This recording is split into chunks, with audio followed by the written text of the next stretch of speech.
नमस्कार, मी विष्णू सानप. लेट्सअप मराठीमध्ये आपलं सर्वांचं स्वागत आहे. लेट्सअप विशेष चर्चा या कार्यक्रमामध्ये आपल्या सर्वांचं स्वागत आहे. आज माझ्यासोबत एक विशेष व्यक्तिमत्व आहे, एक बहुआयामी आणि एक अष्टपैलू व्यक्तिमत्व आहे.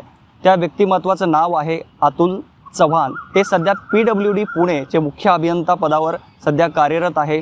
त्यांनी आपली नोकरी आणि नोकरी वगळता इतर क्षेत्रामध्ये सुद्धा आपल्या कार्याचा ठसा उमटवलेला आहे. मात्र त्यांचा आत्ताचा जो प्रवास सुरू आहे तो इतका सोपा नव्हता. हा फार संघर्षमय प्रवास होता आणि नेमका याच संघर्षमय प्रवासाला बघून अनेक तरुणाई त्यांची फॅन फॉलोईंग आहे. त्यांचा हा संघर्ष प्रवास कसा होता तो आज आपण या मुलाखतीच्या माध्यमातून जाणून घेणार आहोत. अतुल सर, आपलं खूप खूप स्वागत आहे. सुरुवातीला पहिलाच प्रश्न या पुण्यातूनच सुरू होतो, जे म्हणजे तुम्ही विद्यार्थी दशेमध्ये असताना शिवाजीनगर बसस्थानकावर तुम्ही विद्यार्थी असताना झोपायचे, मात्र त्या शहराचे तुम्ही आता PWDचे मुख्य अभियंता म्हणून कार्यरत आहात. या प्रवासाकडे पाहून काय आठवणी येतात, काय सांगाल या प्रवासाबद्दल? खरं आहे तुमचं म्हणणं. जेव्हा मी स्थापत्य पदवी मिळवली आणि पहिल्यांदा पुणे शहरात आलो तर त्यावेळेस तिथं राहायची व्यवस्था नव्हती. मी आणि माझे 2 मित्र, तर आम्ही शिवाजीनगरच्या बसस्टँडवर झोपलो होतो. त्यावेळेस मनात एक ईर्ष्या आणि अशी एक ऊर्जा होती की या शहरात मी माझं घर करून दाखवील. आज मी याच शहराच्या मध्यवस्तीत शासनाच्या 31,000 स्क्वेअर फुटाच्या जागेत बंगल्यात मी राहतो. याचं मला समाधान आहे. पण त्या समाधानापेक्षा जास्त मला जे काम करायला मिळालं या मागच्या काही वर्षांमध्ये, त्यामध्ये मी जास्त समाधानी आहे. संघर्ष हा प्रत्येकाच्या जीवनात असतोच. एक छोटीशी उदाहरण सांगतो मी. यापेक्षा एक ज्वलंत असं उदाहरण आहे. मी 7वीला होतो. मारोळा म्हणून गाव आहे आमच्या बिडकीनजवळ, पैठण तालुक्यात. तिथं मी राहायचो आणि जवळच बिडकीनला शाळा होती. तर ते 12:30 वाजता शाळा सुटल्यावर मी फेब्रुवारीचा महिना होता, असाच मी घरी येत होतो. तर फुपाट्याचा रस्ता सगळा, पाय भाजत होते कारण चप्पल नव्हती पायात. आम्ही 8 भावंडांना कुणाकुणाला चपला वडिलांनी घ्यायच्या, कपडे घेतानाच खूप अडचण व्हायची. तर मी मग ते वाळलेले गवत जे असतं बांधावरचं त्याहून चालत येत होतो. समोरून वडील येत होते. तर वडिलांनी बघितलं माझ्याकडं. त्यांना त्यांच्या हृदयात खूप हे झालं. त्यांनी त्यांची बुटं मला दिली काढून. त्यावेळेस वडिलांचं हृदय काय असतं हे कळलं. आणि आपण आपल्या मुलांसाठी किंवा इतर पाय भासणाऱ्या मुलांसाठी त्यांच्या शिक्षणासाठी काय केलं पाहिजे, ही एक मनात एक क्षणभर एक विचार डोकावून गेला आणि ठरवलं की आता जीव तोडून अभ्यास करायचा आणि मोठं व्हायचं. तेव्हापासून जे अभ्यासाच्या मागे लागलो.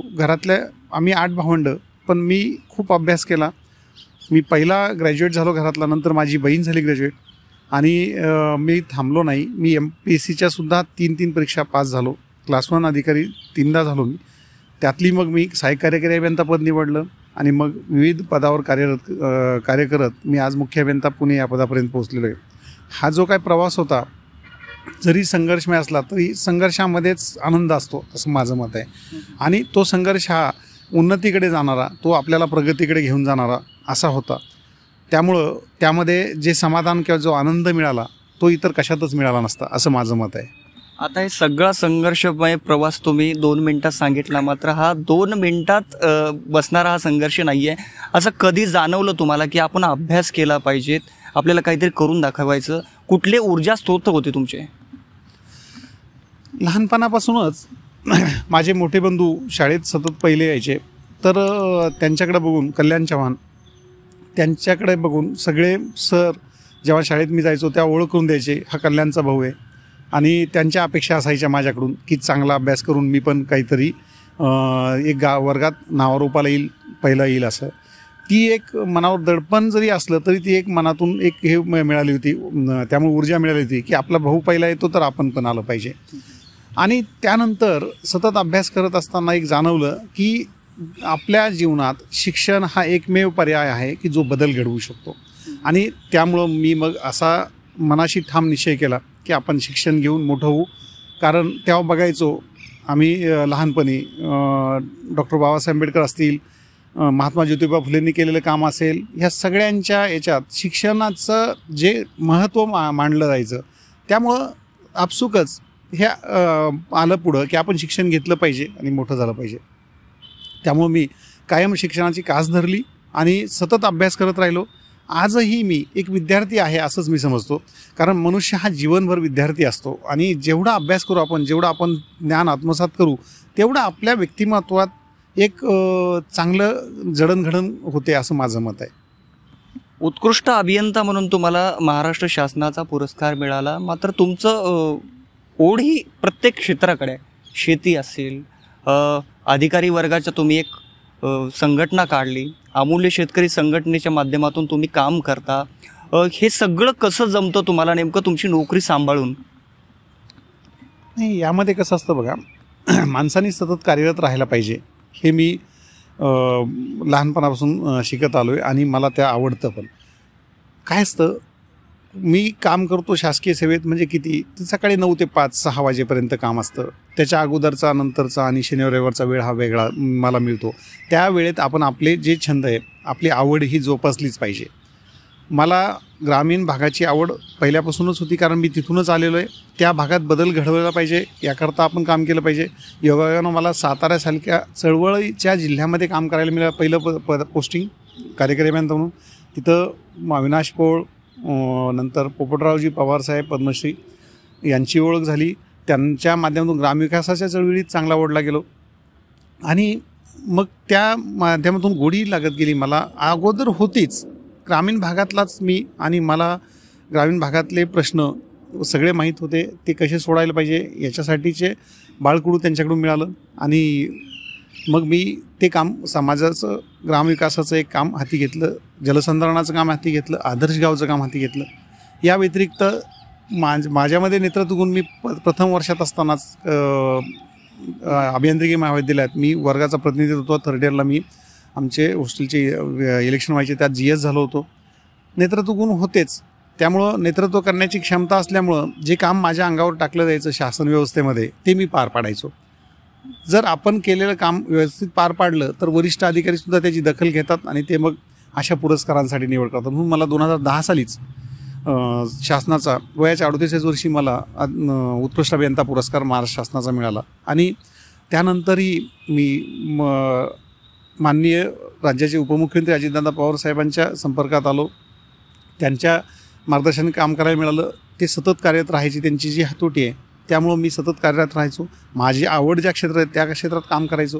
त्यामुळं अशा विविध क्षेत्रात काम करत असताना त्याचा आनंद, आणि एका क्षेत्रापासून दुसरं क्षेत्र जर निवडलं आपण तर change in work is also an entertainment असं म्हटलं जातं बघा. तर त्या उक्तीप्रमाणे मी माझ्या कामात बदल म्हणजे प्रशासनातलं काम सोडून नंतर मी फावल्या वेळेत मी ग्रामविकासाचं काम असेल, आमचं जलसंधारणाचं काम असेल ते काम करायचो आणि त्यात मला आनंद मिळत जायचा. त्यामुळे सतत कार्यरत राहण्यामुळे माझ्यासुद्धा व्यक्तिमत्वात चांगली बदल घडत गेला. प्रशासनाचा अधिकारी म्हणून अनेक अधिकारी काम करतात, त्यांना अनेक ट्रेस असतो, गाडी बंगला सगळं त्यांच्याकडे असतं आणि ते विकेंडला फिरण्यासाठी जातात, आपला ट्रेस घालवण्यासाठी जातात. मात्र तुमचं उलटं आहे, तुम्ही गावी जाता, तुम्हाला गावातल्या लोकांशी बोलू वाटतं, गड्या आपला गावच बरा, गाव सुटना, अशीच काही तुमची परिस्थिती आहे. असं का बरं? नाही, कसं असतं की जे मूळ आहे आपलं ते कधीच विसरलं नाही पाहिजे असं माझं मत आहे. माझं मूळ हे माझा गाव आहे, माझा त्या भागातील सगळा ग्रामीण युवक वर्ग असेल, आया बहिणी असतील, ते सगळे माझे जीवाभावाचे आहेत आणि तो सुटू शकत नाही. कारण मूळ आपण विसरता कामा नये असं माझं मत आहे. त्या मातीशी मी जोडल्या गेलेलो आहे, ते मी कधीच विसरू शकणार नाही. आणि मी माझं स्वतःचं लग्न ठरवताना सुद्धा मला घरच्यांकडून मोकळीक होती, अशीच माझी अर्धांगिनी निवडावी की जी ग्रामीण भागातली, जी एकत्र कुटुंब पद्धतीत वाढलेली असावी, ह्या विषयच ठेवला होता. त्यामुळे मला घरातून पण त्या अडचणी नाही आल्या. बंगला गाडी हे कसं असतं, मी अविनाश धर्माधिकाऱ्यांचा खूप कट्टर फॉलोअर आहे. अविनाश धर्माधिकाऱ्यांनी खूप चांगलं सांगितलं की नको लालबत्ती, नको बंगला गाडी. म्हणजे कसं असतं की ह्या क्षणभंगूर गोष्टी आहेत आणि त्या अल्पावधीसाठीच्या आहेत. आपल्यासाठी शाश्वत जे आहे ते आपलं जीवन आहे आणि आपलं गाव, आपलं घरदार सगळं आहे. तर त्यासाठी आपण काहीतरी केलं पाहिजे. जो आपला भाग आहे, आपला परिसर आहे, तो सुधारण्यासाठी ही मनात एक हे असल्यामुळं मी इकडं जे चांगल्या गोष्टी आहेत त्या माझ्या गावात का होऊ शकत नाही. आपण म्हटलात की मला घरी राहायला रविवारी किंवा बाहेर फिरायला आवडतं, नाही असं नाही, पण त्यापेक्षा जास्त मला इकडे बाहेर ज्या सगळे सुंदर ठिकाणं आहेत त्या सुंदर ठिकाणासारखंच माझं सुंदर गाव व्हावं, माझा परिसर सुंदर व्हावा, माझा तालुका जिल्हा सुंदर व्हावा, यासाठी प्रयत्न करायला जास्त आवडतं. त्यामुळं मी त्याच्याकडे ओढल्या गेलो आणि ते काम मी हाती घेतलं. आणि मला असं वाटतं की मला माझं गाव आदर्श गाव करण्यात बऱ्यापैकी यश आलं. त्यामध्ये ते काम करण्यात जो आनंद आणि जो आत्मिक समाधान मिळालं ते इतर कशातही नव्हतं असं माझं मत आहे. असं तुम्ही आता गावी जाता, शेतकऱ्यांमध्ये मिसळता, विविध रोजगार निर्मितीसाठी पण तुम्ही प्रयत्न करता, तिथलच्या युवकांना काहीतरी रोजगार हाती लागावा यासाठी तुमचं काम त्या ठिकाणी सुरू राहतं.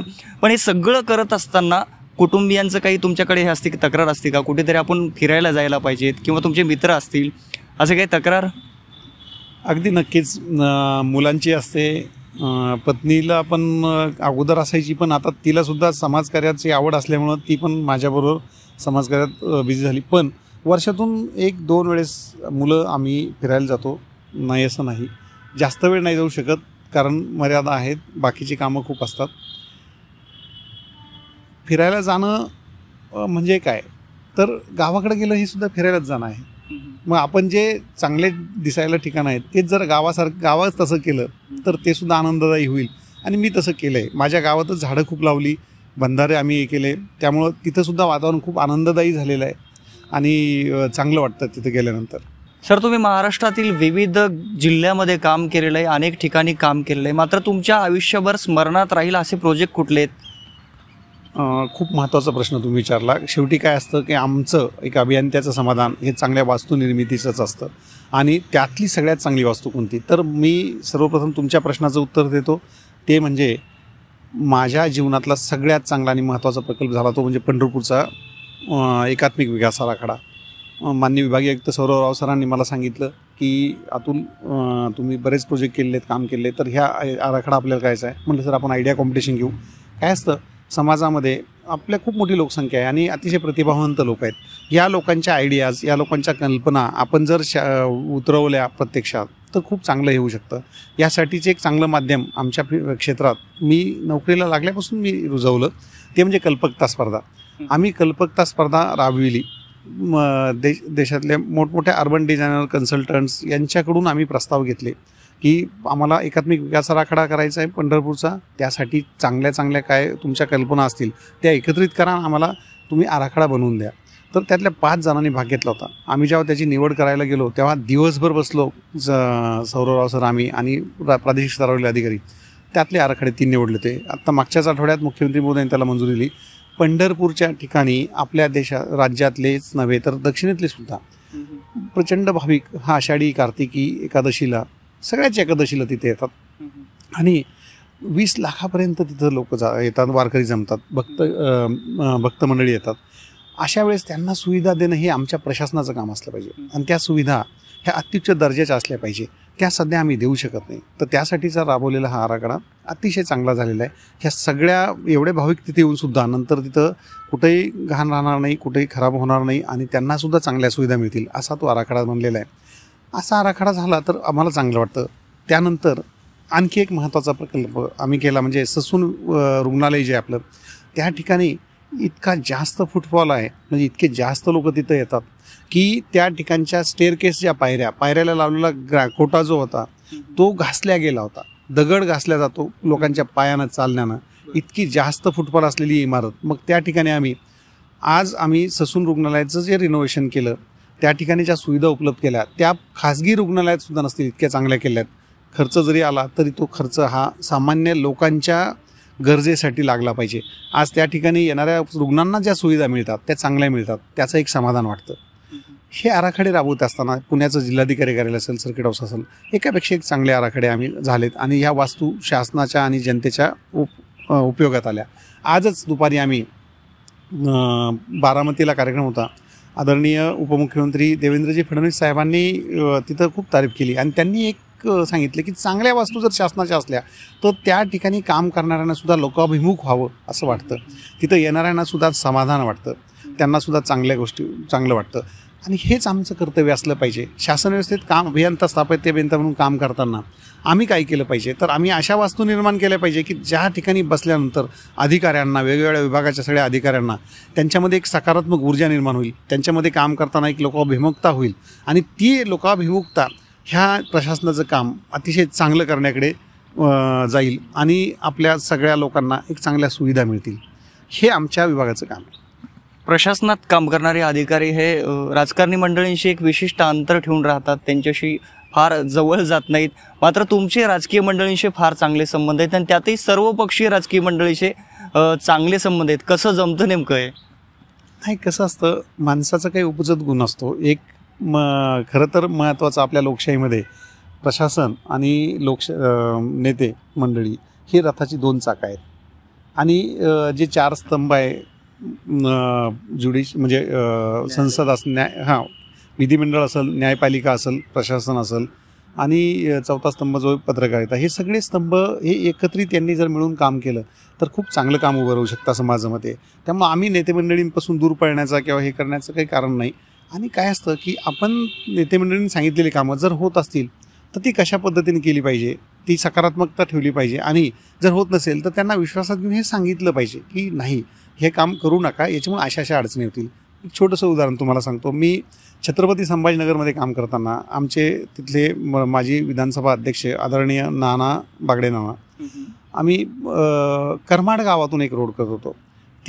तो रस्ता करताना रस्त्याची रुंदी कमी होती आणि आदरणीय नानांचा आग्रह होता की तिथं डिवायडर टाकावं. डिवायडर टाकल्यानंतर दोन्ही बाजूला 5.5 मीटरचा रोड राहत होता. तर मी नानांना समजून येतं, नाना डिवायडर टाकला तर एका बाजूला जर लोकांनी गाड्या पार्क केल्या तर एक वाहन जाण्यासाठी एक लाईनसुद्धा उरणार नाही आणि मग सतत तिथं जॅम होणार आणि मग अडचणी होतील. हे मी जेव्हा सोप्या भाषेत त्यांना समजून सांगितलं तर त्यांना एकदम पटलं. त्यांनी तो आग्रह काढून टाकला. किती मोठी नेते मंडळी असली तर त्यांना आमच्या क्षेत्रातलं जेव्हा आम्ही सांगतो की अडचणी काय आहेत तर ते समजून घेतात. आदरणीय दादांचं पण आम्ही बघितलं की कुठेही एखाद्या ठिकाणी ब्रिज बांधायचा, अंडरपास बांधायचा रेल्वेच्या खाली, तर त्याची उंची किती असावी असं एकदा विचारलं मला त्यांनी. तर मी त्यांना सांगितलं ना की दादा, कापसाचा जरी ट्रक असला भरलेला, कारण त्याचं वजन कमी असतं, तर त्यावेळेस त्याचं 5.5 मीटरपेक्षा जास्त उंची नसते. तर ती उंची, त्यामुळे आम्ही आमच्या रस्त्याच्या वरच्या ब्रिज जे आहेत किंवा वरच्या रस्त्याचा आडवा अडथळा जो आहे तो 5.5 मीटरपेक्षा जास्त उंचीचा ठेवावा लागतो. म्हणजे खालून 5.5 मीटरपेक्षा जास्त जागा ठेवली तर हे होतं. कायमचं लक्षात ठेवलं त्यांनी आणि ते कधीही विचारायचे की याच्यात किती उंची काय नाही. आम्ही आमचं नॉलेज त्यांना सिम्पल आणि साध्या भाषेत सांगितलं, का केलं असं, तर ते आवडतं त्यांना आणि पाठतं त्यांना. ते पण त्याच्यावर अंमलबजावणी करतात असं माझं मत आहे. त्यामुळं अशा पद्धतीनं मी सगळ्या नेत्यांशी, सगळ्या यांच्याशी बोलत असल्यामुळं त्या सगळ्यांचं माझे त्यांच्याशी चांगले संबंध आहेत आणि मला पण त्याचा अभिमान वाटतो. आताचं जग हे ना सोशल मीडियाचं आहे आणि यामध्ये अनेक चित्रपटातील नट्या असतील, नट असतील, क्रिकेटर असतील, विविध सेलिब्रिटींचे फॅन फॉलोईंग मोठे आहेत. मात्र एका अभियंत्याला तरुणाईने एवढ्या मोठ्या प्रमाणात फॉलो करावं, तुम्हाला फार मोठ्या प्रमाणात युवा फॉलो करतात, काय जादू केली त्यांच्यावर? खरं सांगा. हे काय असतं महत्त्वाचं, एक गोष्ट सांगतो. मी कोरोना काळात पुस्तक वाचण्यात आली, त्यात एक अमृत देशमुख म्हणून आहे मुलगा, त्यांनी एक मिशन मेक इंडिया रीड असं सुरू केलं होतं. त्यामध्ये त्यांनी सांगितलं होतं, एक पुस्तक त्यांनी वाचलं होतं, ते नंतर मी पण वाचण्यात आलं माझ्या. त्या पुस्तकाचं नाव आहे की who will cry when you die. म्हणजे आपण आपलं मृत्यू झाल्यानंतर आपल्याला समजा एखाद्या सरणावर झोपवलं आणि त्यावेळेस तिथं उभ्या असलेल्या सगळ्या लोकांच्या मनात एक कॉमन वाक्य काय असलं पाहिजे. ते वाक्य म्हणजे चांगला माणूस होता, काही काम केलं, काय भरीव काम केलं, शेवटी तेच मागं उरतं. त्या मुलांनी जेव्हा ते सांगितलं तर माझे डोळे पाणावले होते आणि खरंच आपण काय विचार केला. मग मी विचार केला की आपण आपल्या बाबतीत हा विचार करू आणि ते आपल्या जीवनाचं परमोच्च ध्येय असलं पाहिजे, म्हणजे higher purpose of our life. मग मी माझ्या जीवनाचं एक higher purpose of my life असं काढलं.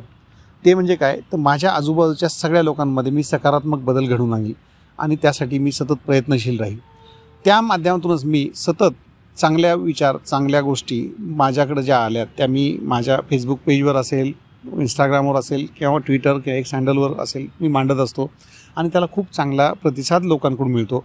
500-500 लोक माझी गोष्टी शेअर करतात आणि याचा मला अभिमान वाटतो. कारण चांगल्या गोष्टी जेव्हा आपण समाजात देतो तर चांगल्या गोष्टी आपल्याला रिफ्लेक्ट होतील, आपल्यापर्यंत येतील आणि त्यामुळेच माझा फॅन फॉलोइंग वाढलेला आहे. माझ्याकडे खूप युवक येतात की जे रोजगाराच्या निमित्तानं मागणी करतात. सगळे जे माझ्या संपर्कात आलेले कॉन्ट्रॅक्टर्स असतील, बिल्डर्स असतील, यांच्याकडे मी त्यांना पाठवतो. तिथं त्यांना नोकरी लागल्या तर ते तेवढ्यात आनंदी होतात. शेवटी कसं असतं हे बघा, आमचं काम काय असलं पाहिजे, एक असा दुवा की जो एका बाजूला नोकरीची गरज असलेली युवक मंडळी आणि दुसऱ्या बाजूला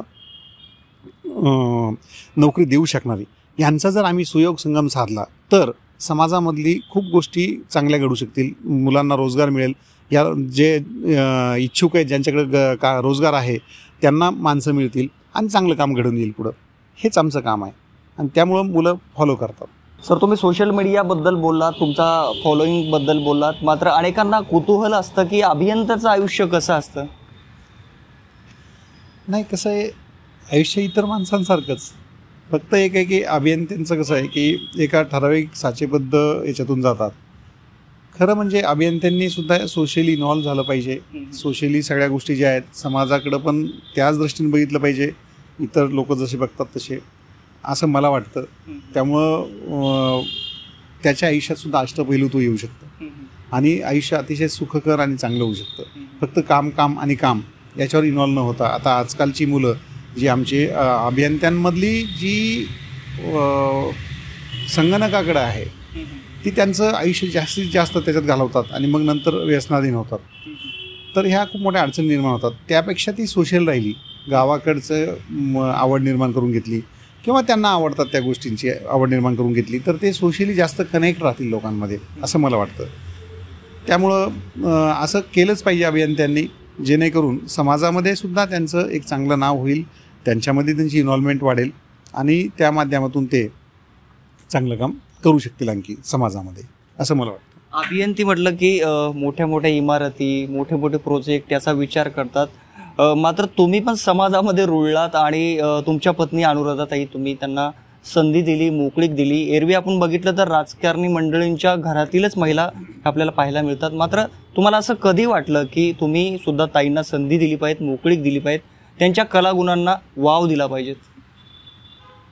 हा पण प्रश्न खूप महत्त्वाचा आहे. एक गोष्ट लक्षात घ्या आपण की आपल्या समाजामध्ये साधारणपणे आपण 50% पुरुष आणि 50% स्त्री एवढे असतो. जर आपण समाजातला 50% हिस्सा हा दाबून ठेवला, चूल आणि मूल यापर्यंतच, तर हा आपण खूप मोठा गुन्हा करतोय असं माझं वैयक्तिक मत आहे. आणि हेच जेव्हा सावित्री फुले म्हणजे महात्मा ज्योतिबा फुले किंवा इतर थोर पुरुषांचे जेव्हा विचार वाचले आणि ऐकण्यात आले तेव्हा असं लक्षात आलं की त्यांनी स्त्रियांना खूप सन्मान दिला, त्यांना बरोबरीने वागवलं आणि शिकवलं, मोठं केलं. त्या 50%च्या ज्या काय त्यांच्या कल्पना आहेत समाजाबद्दलच्या, त्याच्या विकासाबद्दलच्या, ह्या आपण दाबून ठेवत होतो. त्यांना जेव्हा या मुख्य प्रवाहात आणलं आणि त्यांनी जेव्हा त्यांच्या संकल्पना राबवायला सुरुवात केली तेव्हा खऱ्या अर्थानं राष्ट्र विकासाकडं अग्रेसर झालं असं माझं मत आहे. आणि त्यासाठी मला निश्चित अभिमान वाटतो की माझी पत्नी आज ती संभाजीनगर जिल्ह्यामध्ये तिचं काम करते. तिला ज्या आवडतात त्या सोशल पॉलिटिकल गोष्टींच्या मध्ये काम करते. तिथं चांगलं काम आहे असं जेव्हा लोक म्हणतात तेव्हा मला खूप समाधान वाटतं आणि मला त्याचा अभिमान वाटतो की मी तिला संधी दिली. उलट तिनं मला संधी दिली की माझं नाव तिथं सगळ्यांमध्ये करण्याची, असं मला त्याच्यामधून वाटतं. आता सध्याचं हल्लीचं जर राजकारण पाहिलं तर अत्यंत लोक दुःखात आहेत. अशा प्रकारचं किळसवानं एकंदरीतच राजकारण चाललंय, गलिच्छ राजकारण चाललंय. अशा पारावर चर्चा असतात गावागावात आणि अनेक सुशिक्षित लोकांच्या तोंडून निघतं की आता चांगल्या लोकांनी राजकारणात यायला पाहिजेत. अशी जर तुम्हाला विचारणा कुठल्या पक्षाकडून झाली तर काय विचार कराल यावर? नाही, निश्चितच मला असं वाटतं की समाजाच्या सर्व अंगांमध्ये बदल घडवण्याची क्षमता ही राजकारणाची असते आणि मग राजकारणात तेवढ्याच चतुरस्र व्यक्तिमत्वाचा किंवा अष्टपैलू व्यक्तिमत्वाच्या लोकांनी आलं पाहिजे, ज्यांना समाजाच्या सगळ्या अंगांची जाण आहे आणि त्या सगळ्यांचा सर्वांगीण त्यात पुन्हा सगळ्यात महत्त्वाचं म्हणजे समतोल विकास घडू शकेल असा विचार करणारे लोक राजकारणात आले पाहिजे. हे मान्यच आहे. मला तर आवड आहेच. नेतृत्व गुण तर माझ्यातले मी अगोदरच सिद्ध केलेत. आजही मी राजपत्रित अधिकारी महासंघाचा उपाध्यक्ष, आमची PWD इरिगेशन, जलसंधारण आणि MJP ह्या 4 विभागांची जी संघटना आहे क्लास 1 अधिकाऱ्यांची, त्याचा मी राज्याचा अध्यक्ष आहे. नेतृत्व गुण आहेतच आणि पुढं जर संधी मिळाली तर निश्चितच मला आवडेल राजकारणात यायला. आणि मी त्यामध्ये माझ्या आत्तापर्यंतच्या आयुष्यात मला जे काही चांगले गुण मिळाले किंवा चांगल्या गोष्टी मिळाल्या त्या मी अजितदादा पवारसाहेब असतील किंवा देवेंद्र फडणवीस साहेब असतील, इव्हन मोदीजींचंसुद्धा आता काम खूपच चांगलं आहे. त्यानंतर मी बघितलं पोपटराव पवारसाहेबांनी सामाजिक यात खूप चांगलं काम केलं, त्यांना मी फॉलो करतो. तर अशा पद्धतीनं काम करायला मला नक्की आवडेल. जर कोणी संधी मला पुढं भविष्यात मिळाली तर मी निश्चितच. तुम्ही महाराष्ट्राच्या विविध जिल्ह्यामध्ये काम केलेलं आहे, मात्र असा कुठल्या जिल्ह्यात तुम्हाला प्रतिनिधी म्हणून काम करायला आवडेल आणि प्रतिनिधी झाला तुम्ही भविष्यात तर काय विजन असेल तुमचं? नाही, एक गोष्ट लक्षात ठेवायला पाहिजे या ठिकाणी की माझं जे काय आवड आहे किंवा माझं जी नाळ जुडलेली आहे ती माझ्या जिल्ह्याशी, माझ्या गावाशी आहे. माझं आदर्श गाव किनगाव, माझा तालुका फुलंब्री, माझा जिल्हा छत्रपती संभाजीनगर यांच्याशी नाळ जुळल्या गेली. त्यामुळं मला जर काम करायला आवडेल कुठं म्हटलं तर मग माझ्या जिल्ह्यातच छत्रपती संभाजीनगरमध्येच आवडेल काम करायला, पुढं नेतृत्व करायला. आणि कारण कसं आहे बघा, त्या ठिकाणी असलेल्या गोष्टी काय करू शकतो काय नाही याची मला पूर्ण नखशिखांत जाणीव आहे की तिथं कोणत्या डेव्हलपमेंट, कोणत्या विकासाच्या गोष्टी केल्या पाहिजे जेणेकरून आपल्या लोकांचं आयुष्य सुखकर होईल. मी आज जगातल्या, देशातल्या, राज्यातल्या बऱ्याच ठिकाणी फिरून आलो आणि त्या ठिकाणी बघितले आता की विकास कशा पद्धतीने केला जाऊ शकतो, काय केलं जाऊ शकतं याचं मॉडेल एक डोक्यात बसलेलं आहे. ते मॉडेल राबवण्याचं निश्चितच मिळाली संधी तर मी प्रयत्न करेल आणि ते छत्रपती संभाजीनगरमध्येच. शेवटचा प्रश्न आहे, राजकारण आणि राजकारण्यांकडे तुम्ही कुठल्या दृष्टिकोनाने पाहता? नाही, एक गोष्ट लक्षात घेण्यासारखी, आता राजकारणाचा आपल्या बाज बदलतोय. राजकारण्यांकडे बघितल्यापेक्षा त्यामध्ये असलेल्या प्रत्येक व्यक्तीचं वेगळं काहीतरी असतं. मी तुम्हाला सांगतो, मला राजकारणाची आवड आहे. मी मोदीजींना फॉलो करतो, मी प्रशांत किशोरजींना फॉलो करतो, मी के अण्णामलाई जे आहेत तमिळनाडूचे त्यांना फॉलो करतो. यांचा बराच मी अभ्यास केलेला आहे. माणसाच्या जीवनात आमूलाग्र बदल घडवण्याची क्षमता राजकारणामध्ये आहे असं माझं मत आहे. काय केलं पाहिजे आपण, मला जर संधी मिळाली तर मी काय करेन, तर सगळ्यात महत्त्वाचं म्हणजे 3 गोष्टी आहेत की सामान्य माणसाच्या जीवनात बदल घडवू शकणाऱ्या, त्या मी घडवल्या पाहिजेत. त्या कोणत्या आहेत, तर पहिली आहे शिक्षण. माझं मत असं आहे की प्रत्येक युवकाला त्याचा अधिकार आहे, प्रत्येक लहान मुलाला त्याचा अधिकार आहे की त्याला उच्च नीतिमूल्यांचं आणि अतिशय दर्जेदार शिक्षण मिळालं पाहिजे. त्यासाठीचा प्रयत्न आम्ही आत्ताच करतो. माझी धर्मपत्नी जी आहे, ज्याला आपण इंग्रजीत खूप चांगला शब्द आहे बेटर हाफ, तर ती आज अध्यक्ष आहे एका ट्रस्टची. तिची शाळा आहे तिथं, ती शाळा पूर्ण आम्ही डिजिटाईज केली. मी त्या शाळेत खूप लक्ष घालतो, मला खूप आवड आहे आणि मी तालुक्यातली एक चांगली शाळा नावारूपाला आणलेली ती. त्या शाळेच्या माध्यमातून जे शिक्षण देतो त्या शिक्षणाच्या माध्यमातूनच ग्रामीण भागातल्या शहरातल्यासुद्धा युवकांमध्ये सकारात्मक बदल घडू शकतो. आणि शिक्षण कोणतं, तर नर्सरी ते 12वी याच्यात त्याला ज्या खेळात आवडेल त्या खेळात प्रवीण करणं, त्याला योगाची सवय लावणं, त्याला चांगलं शिक्षण मिळवून देणं जेणेकरून त्याला सकारात्मक विचार करण्याची शक्ती मिळेल आणि तो देशाचा एक चांगला नागरिक म्हणून काम करू शकेल. तो त्याच्या पायावर उभं राहील, त्याचे स्ट्रॉंग पॉईंट कोणते, त्याचे वीक पॉईंट कोणते ह्या गोष्टी समजून घेईल. हा खूप मोठा बदल घडू शकतो. आपण मान्य आहे, ह्या बदल घडावायला वर्ष लागतील, 10, 15, 20, 30 वर्ष लागतील. प्रयत्न मी तयार आहे. मी पायाचा दगड होण्याची माझी इच्छा आहे, कळसाचा दगड होण्याची मला इच्छा नाही आहे. हा बदल पहिला घडवला पाहिजे. त्यासाठी मी माझं आयुष्याचं इथून उर्वरित पुढचं आयुष्य खर्ची घालण्यास तयार आहे. दुसरा मुद्दा महत्त्वाचा, आमच्याकडे शेती भरपूर आहे मराठवाड्यामध्ये, छत्रपती संभाजीनगर जिल्ह्यातसुद्धा. तर त्या शेतीसाठी पाण्याची व्यवस्था जर केली, आपल्याला मी सांगू इच्छितो या निमित्तानं, मी ज्या क्षेत्रातला अभियंता आहे त्याच क्षेत्रातला दुसरा भाग आमचा जलसंपदा आहे. त्या विभागानं आराखडा तयार केलेला आहे. कोकणात साधारणतः जे पाऊस पडतो आणि ते समुद्राला जाणारं पाणी आहे ते 700 TMC, म्हणजे थोडक्यात आपल्या कोयना किंवा जायकवाडी धरणाच्या 7 पट पाणी हे समुद्राला जातं. ते पाणी जर उचललं आणि ते जर गोदावरी मार्गे संभाजीनगरला आणलं तर साधारणतः 100 TMC पाणी आपण आणू शकतो. एवढं पाणी आणलं तर आमचा संभाजीनगर जिल्हा पूर्ण पाणीदार होईल. सगळ्या जिल्ह्याचं पिण्याच्या पाण्याची, शेतीच्या पाण्याची आणि औद्योगिक क्षेत्राच्या पाण्याची गरज भागेल. आणि त्या जो कोणी हे करू शकेल त्याला मला असं वाटतं की त्या माणसाला पुढचे 50, 100, 200 वर्ष लोक विसरणार नाहीत. आणि असंच काहीतरी काम केलं पाहिजे. या व्यतिरिक्त तिसरं काम करण्यासारखं आहे ते म्हणजे तिथं DMIC आमच्याकडे खूप मोठ्या प्रमाणावर आहे, म्हणजे इंडस्ट्रीज आणू शकतो. त्या इंडस्ट्रीजच्या माध्यमातून रोजगार निर्मिती झाली पाहिजे. त्यामध्ये काम करण्यासारखं आमचा संभाजीनगर जिल्हा हा पर्यटन जिल्हा आहे. पर्यटनाच्या माध्यमातून सुद्धा खूप चांगलं काम तिथं उभं राहू शकते, रोजगार निर्मिती होऊ शकते. अशा विविध क्षेत्रात काम करण्याच्या ज्या संधी आहेत त्या फक्त आणि फक्त राजकारणाच्या माध्यमातून मिळू शकतात. आणि त्या जर संधी आपण घेतल्या आणि त्या संधीच्या माध्यमातून आपण काम केलं तर पुढचे आपण मेल्यानंतरही किंवा आपण या जग सोडून गेल्यानंतरही पुढचे कैक वर्ष लोकांच्या स्मरणात राहू शकेल असं काम तिथं उभं राहू शकतं. जे की आपल्या महाराष्ट्रातल्या थोर पुरुषांनी, छत्रपती शिवाजी महाराजांनी असेल, संभाजी महाराजांनी असेल किंवा शाहू महाराजांनी असेल, नंतर डॉक्टर बाबासाहेब आंबेडकरांनी असेल आणि इव्हन अलीकडच्या काळात म्हणाल तर यशवंतराव चव्हाण साहेबांनी पण ते काम केलं. आता तो यज्ञ मोदीजींनी मांडला आहे, त्यांनी पण तसंच काम सुरू केलं आहे. तर असं चांगलं काम करून जर आपण या जग सोडून गेल्यानंतरही नाव राहत असेल तरच त्याला अर्थ आहे. आपल्या गाडी बंगल्यांना किंवा आपल्या प्रॉपर्टीला काही अर्थ नाही असं माझं मत आहे. आपण समाजात उरायचं आहे तर याच माध्यमातून उरलं पाहिजे असं मला वाटतं. त्यामुळं पुढं जर संधी मिळाली तर मी निश्चित यासाठी प्रयत्न करेन. निश्चित तुमच्या पुढील वाटचालीसाठी खूप खूप शुभेच्छा. आणि आपण लेट्सअप मराठीशी बातचीत केली. खूप खूप धन्यवाद.